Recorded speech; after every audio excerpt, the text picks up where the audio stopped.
እኔ ለሁላቸውም ድምጼ ለሚደርሳቸው ወንድሞቼ እህቶቼ አደራ የሚለው ነገር በቁርአን ላይ ትኩረት እንዲሰጡ ኡሲህም ቢአን ዩዕነው ፊ ኪታቢላህ። ሰላሙ አለይኩም ወራህመቱላሂ ወበረካቱሁ። የተከበራችሁና የተወደዳችሁ የተዋብ ሚዲያ ተከታታዮች እንዴት እንደምንሰነበታችሁ የአላህ ሰላምታና እዝነት ከእናንተ ጋር ይሁን እያልኩኝ ዛሬም በሌላ ቪዲዮ ተመልሼ መጥቻለሁ ማለት ነው። በመሆኑም ለቻናላችን አዲስ የሆናችሁ ቤተሰቦች ሰብስክራይብ ማድረግ ቤተሰብ ሁኑ። ቪዲዮን ላይክ በማድረግ ጀምሮ ሼር ማድረግ አትርሱ። ኮሜንት በስጢያ ስር ሐሳብ መስጠት ትችላላችሁ። ዛሬ እጅግ ጠቃሚና እኔም ባየሁት ቁጥር በጣም ሁሌም የሚገርመኝና የኢማናችን ደረጃ የሚጨምር የሆነ ቪዲዮ ይዤላችሁ መጥቻለሁ። ኢንሻአላህ አንድ ትልቅ ዓሊም ሼክ አብዱልዓዚዝ ኢብኑ አብዱላህ ኢብኑ ባዝ ከሚባሉት ከተናገሩት ንግግር ላይ ለእናንተ ትንሽ አንድ 5 ደቂቃ የምትሆን ማቅረብ ወደድኩኝ ማለት ነው። ስለዚህ ቪዲዮን በጥሞና ሰብር አድርጋችሁ እስከ መጨረሻ ለማየት ሞክሩ። አረብኛ የምታውቁ ደግሞ የምትረዱ ቪዲዮን መጨረሻ ላይ ስለሚያያይዝላችሁ መመልከትን ትችላላችሁ። ኢንሻአላህ አሁን ሁሉን አቀፍ እንዲሆን ቪዲዮዋን እተረጉምላችኋለሁ። በጣም የሚጠቅምና ጠቃሚ የሆነ አደራ ያሉበት የሆነ ቪዲዮ ነው ማለት ነው። ስለዚህ ሼክ አብዱልዓዚዝ ኢብኑ አብዱላህ ኢብኑ ባዝ ታሪካቸውን በሰፊው የምናይ ይሆናል አንድ ቀን። እስከዛ ግን ከምክራቸው ለኛ ካስተላለፉት አደራ ካሉት ወሲያ አንዳንድ መጠቀም ያስፈልጋል። በመሆኑም ዛሬ በአንድ ወሲያቸው መተናል። ያንን ወሲያቸው አንድ በአንድ እየሰማን እያዳመጥን እንተረጉመዋለን ማለት ነው። በኢዝኒላህ ከኛ ጋር ሆኑ እስከ መጨረሻ መቀጠላችሁን አትርሱ።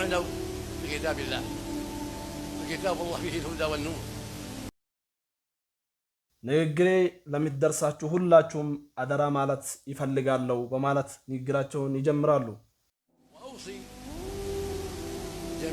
እኔ ለሁላቸውም ድምጼ ለሚደርሳቸው ወንድሞቼ እህቶቼ አደራ የሚለው ነገር በቁርአን ላይ ትኩረት እንዲሰጡ ኡሲህም ቢአን ዩዕነው ፊ ኪታቢላህ በአላህ ቁርአን ትኩረት እንዲሰጡና ትኩረታቸውን ለቁርአን ሰፋ እንዲያደርጉ አደራ ማለት ይፈልጋለሁ በማለት ይናገራሉ። የአላህ ቁርአን ማለት መመሪያና መመራትና ብርሃን ያለበት ነው። ለቁርአን ትኩረት የሰጠ የሆነ ሰው አላህ ይመራዋል፣ ልቡንም ያበራለታል በማለት ይናገራሉ። ማለት የሁሉ ጥሩ ነገር የተባለ ሁሉ መሰረት ነው። ኸይር የተባለ ሁሉ መሰረቱ ቁርአን ነው በማለት ይናገራሉ። አላህ ይርሐማቸው። ኢነ ሃዘል ቁርአነ የህዲ ሊለቲ ሂየ አቅወም።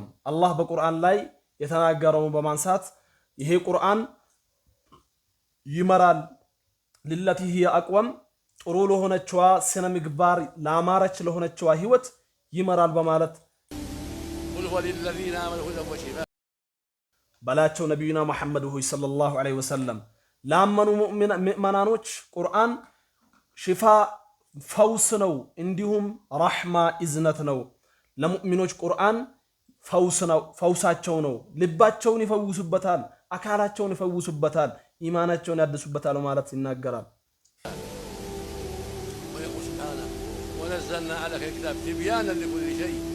በሌላም በቁርአን አንቀጽ ምን ይላል?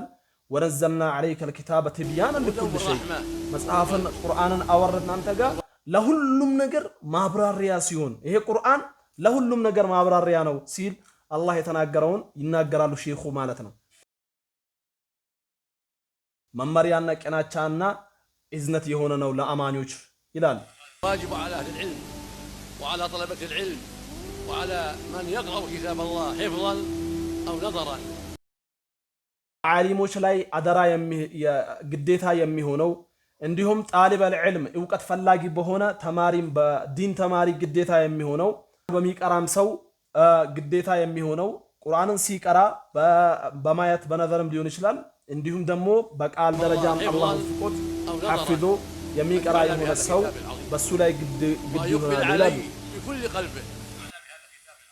በዚህ ቁርአን በዚህ መጽሐፍ ትኩረት እንዲሰጥ ግዴታ ይሆናል። በዓሊሞች በጣሊበል ዒልም በተማሪ በዲን ተማሪዎች እንዲሁም ቁርአን በሚቀራ በማንኛውም ሰው ላይ ለቁርአን ትኩረት እንዲሰጥና ቦታ እንዲሰጥ ግድ ልበታል፣ ትኩረት ሊሰጥ ይገባል በማለት አደራ ይላሉ። ሚን ለይሊሂ ወነሃሪ ይሄን ቁርአን በመቅራት ውስጡን ትርጉሙን በማወቅ በመገንዘብ በማስተንተን ላይ ትኩረት እንዲሰጡ ቦታ እንዲሰጡ በሁሉም ግድላል ይላሉ ሼኹ ረሂመሁላሁ ተዓላ። ያዩ አጋጣሚዎች ትኩረት ሊሰጡ ይገባል። ከቀን እንዲሁም ከሌሊት ከቀኑ ክፍለ ጊዜ የሆነ ሰዓት ከሌሊቱ ክፍለ ጊዜ የሆነ ሰዓት ትኩረት ሊሰጡ ይገባል።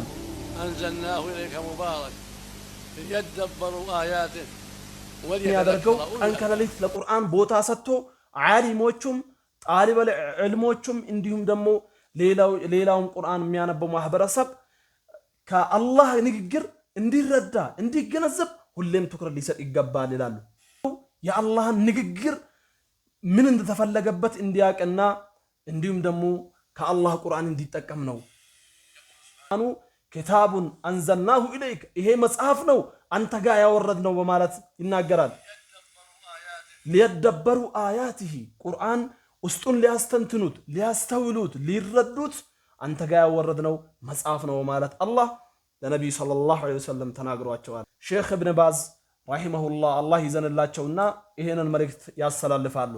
ስለዚህ ቁርአንን በተመለከተ የእሳቸውን ምክር በአረብኛ መጨረሻ ላይ ቪዲዮ መጨረሻ ላይ ስለማስቀምጥላችሁ በደንብ ብታዳምጡት ልቡናችሁ ሰኪና ያገኛል፣ ልቡናችሁ የኢማን ቁዋን ያገኛል ማለት ነው።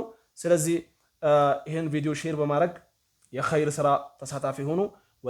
ወዳሉ ዐለል ኸይር ከፋዒሊሂ ወአውሲ ጀሚዐ መን ተብሉጉሁ ከሊመቲ ሃዚሂ أوصيهم بأن يعنوا بكتاب الله فكتاب الله فيه الهدى والنور هو الأصل لكل خير إن هذا القرآن يهدي للتي هي أقوم قل هو للذين آمنوا هدى وشفاء ويقول سبحانه ونزلنا عليك الكتاب تبيانا لكل شيء وهدى ورحمة وبشرى للمسلمين فالواجب على أهل العلم وعلى طلبة العلم وعلى من يقرأ كتاب الله حفظا أو نظرا أن يعنى بهذا الكتاب العظيم وأن يقبل عليه بكل قلبه دراسة وتدبرا وتعقلا في الأوقات المناسبة من ليله ونهاره وأوقات فراغه حتى يستفيد من كلام ربه وحتى يعلم مراد ربه وحتى يعمل بذلك.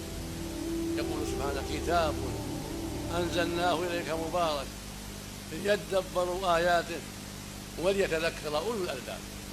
ويقول سبحانه أفلا يتدبرون القرآن أم على قلوب أقفالها. فعلى المسلمين عامة وعلى العلماء خاصة وطلبة العلم أن يعنوا بالقرآن العظيم عناية خاصة تامة تدبرا وتعقلا وإكثارا من تلاوته وطلبا للفائدة ثم العمل. وعند الإشكال يراجع العالم زميله ومن لديه فائدة في هذا ويبحث معه فيما أشكل ويراجع كتب التفسير المعروفة ففيها الخير الكثير كابن جرير والبغوي وابن كثير وغيرهم يراجعها فيما أشكل ويستفيد في حل ما أشكل عليه ويراجع الأدلة من الأحاديث إذا خفي عليه الأمر من الآية ولا يتساهل. والكتب بحمد الله ميسرة والأدوات التي يستعان بها ميسرة من كتب الغريب وكتب اللغة وشروح الحديث وأصول الفقه ومصطلح الحديث وغير ذلك مما يحتاجه طالب العلم. ومن يقرأ القرآن وليس بعالم سوف يفتح الله عليه إذا تدبر وتعقل وفي ذلك أيضا رقة لقلبه وقوة لإيمانه وتذكير له بالآخرة وبحق الله فيزداد علما وهدى وتقوى ولا يحرم من علم يستفيد وخير يصل إليه. ثم السنة سنة الرسول صلى الله عليه وسلم هي الوحي الثاني وهي الأصل الثاني من أنكرها كفر من أنكرها وقال لا حاجة إليها وهو كافر ضال بإجماع المسلمين. هي الأصل الثاني أنزلها الله على نبيه لتفسير كتاب الله والدلالة على ما فيه ولبيان أحكام أخرى جاءت بها السنة. قال سبحانه وأنزلنا إليك الذكر لتبين للناس ما نزل إليه. فالله جعل نبيه مبينا للناس وموضحا لهم ما قد يخفى عليهم من كتاب الله. فالسنة تبين القرآن وتدل عليه وتعبر عنه. فأوصي إخواني أهل العلم وطلبة العلم بالعناية بالسنة والحرص عليها ومراجعة متونها وأسانيدها والحرص على حفظ ما تيسر من ذلك. وأوصي أيضا بعمدة الحديث وبلوغ المرام بحفظ هذين الكتابين، فإنهما مفيدان جدا، ولا سيما في حق طالب العلم. هذان الكتابان لهما شأن، وإذا استطاع أن يحفظ منتقى الأخبار فذلك خير إلى خير والنور إلى نور. ولكن على الأقل عمدة الحديث للشيخ عبد الغني وبلوغ المرام للحافظ بن حجر، هذان الكتابان من أخصر الكتب ومن أنفع الكتب. فأنا أوصي إخواني بحفظهما والعناية بهما، لأنهما يعينان على فهم الكتاب وعلى ما جاء في السنة.